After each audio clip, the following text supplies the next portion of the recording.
যাই, আমার মেয়েটা তো আমাকে একটা দড়ি কিনে আনতে বললো। কি হলো ভাই, দড়ি কিনবেন? হ্যাঁ, দড়ি কিনতে তো আসলাম। দেখেন কোন দড়িটা পছন্দ হয় আপনার। এটার দাম কত? এটার দাম বেশি না, 150 টাকা। আপনার কাছে 140 টাকা রাখবো। এত দাম কেন? আর তাও তো এটা নরম, মনে হচ্ছে ছিঁড়ে যাবে। হ্যাঁ, ছিঁড়ে গেলে যাবে, কিন্তু এই দোকান এখন এই দামই চলছে। সবই কি একই দাম? না, এটা হচ্ছে 130 টাকা এবং এটা হচ্ছে 120 টাকা। এগুলো কি ভালো হবে? হ্যাঁ, এগুলো ভালো হবে। এটা দেন তো।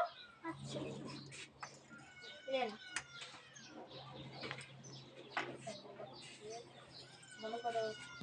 হ্যাঁ, দেখি তো কে কল দিচ্ছে।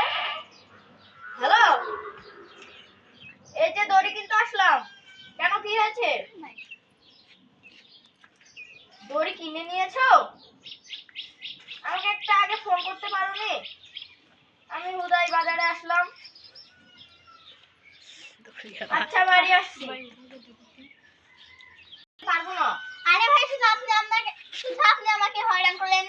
এগুলো তো আপনাকে নিতেই হবে। না ভাই, না, আমি নিতে পারবো না। আপনাকে নিতেই হবে। আমার কাছে টাকা নেই ভাই। না, কেন ভাই, না। দোকানে